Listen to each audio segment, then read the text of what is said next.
जय श्री कृष्ण मित्रों। आज આપણે બનાવવાનો છે બેડનનો હલવો। બનાવવા માટે અડધી વાટકી મેં દેશી ઘી લીધું છે। ઘીને આપણે મસ્ત ગરમ થવા દેવાનું છે। ઘી ગરમ થઈ રહ્યું છે તો આપણે દાણેદાર બેડન 2 ચમચી એટલું લેવાનું છે। પહેલા સાથે આપણે કાજુ છે અને દ્રાક્ષ છે એ સમારી લીધા છે। આપણે થોડી વાર રહી નાખશું। એ સૌથી પહેલા દાણેદાર બેડન આપણે શેકી લેવાનું છે 3 થી 4 મિનિટ સુધી ધીમા તાપે। બેડનનો શીરો લાપસી તમે બનાવતા જ હશો, પણ એકવાર મારી રીતે બનાવજો, બહુ જ સરસ બનશે। આ રાજસ્થાની ટ્રેડિશનલ હલવો છે। મહેમાન કોઈ આવે તો અમારા ઘરે આવી રીતે બનાવે છે, એટલે મમ્મી અને દાદી જોડેથી હું શીખેલી છું। હવે આપણે થોડું શેકાઈ ગયું છે એટલે આપણે થોડું કરકરું એવું આપણે આ બેડન નાખવાનું છે। એ ઘઉંનું જ છે, આવી રીતના આવે એવું। પહેલાં થોડું મોટું નાખ્યું તો હવે થોડું ઝીણું નાખ્યું છે। હવે આપણે આને શેકવાનું છે। ખાસ ધ્યાન રાખવાનું છે કે એકદમ ધીમા તાપે શેકવાનું છે। 5-1 મિનિટ જેવું લાગી જશે શેકતે શેકતે, કલર ચેન્જ થઈ જશે અને સુગંધ સરસ આવે ત્યાં સુધી આપણે આને શેકવાનું છે। સરસ મજાનું આપણે બેડન ધીમા તાપે શેકાયેલું છે, સુગંધ બહુ જ મસ્ત આવે છે। બહુ સરસ મજાનું આપણે શેકાવા આવ્યું છે। તો કાજુ સમારેલા છે થોડી સૂકી દ્રાક્ષ છે, એને પણ જોડે આપણે શેકી દેવાની છે ઘીના અંદર 2 મિનિટ। મિત્રો તમે જોઈ શકો છો આનો કલર ચેન્જ થઈ ગયો છે, મસ્ત શેકાઈ ગયા છે।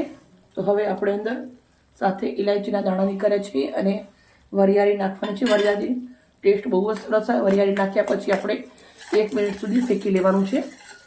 સરસ શેકાઈ ગયું છે તો હવે આપણે અંદર મિલ્ક નાખવાનું છે।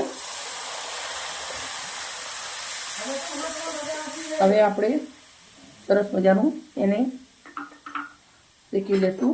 દૂધ રેડ્યા પછી દૂધ બળે ત્યાર સુધી આને શેકવાનું છે। સરસ મજાનું દૂધ બળે ત્યાર સુધી આને શેકવાનું છે, ઘી છૂટે ત્યાર સુધી। અને આપણે ખાંડનો ઉપયોગ નથી કરવાનો, ગોળનો ઉપયોગ કરવાનો છે।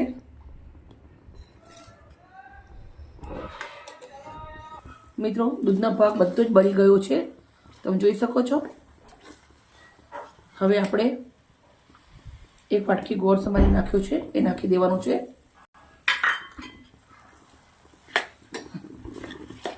ગોળ નાખ્યા પછી અને ગોળનું પાણી થાય અને બળે ત્યાર સુધી શેકવાનું છે આવી રીતે।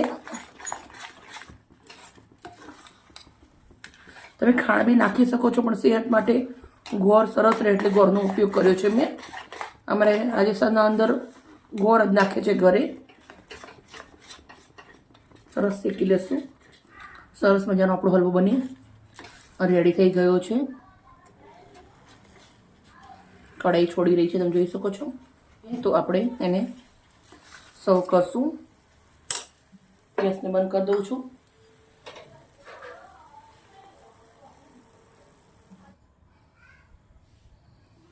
એ બાઉલના અંદર લઈ લઈશ।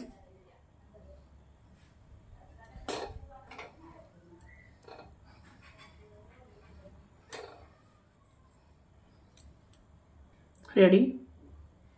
એક પ્લેટ લીધી છે, પ્લેટના ઉપર આપણે નીકાળી દઈશું।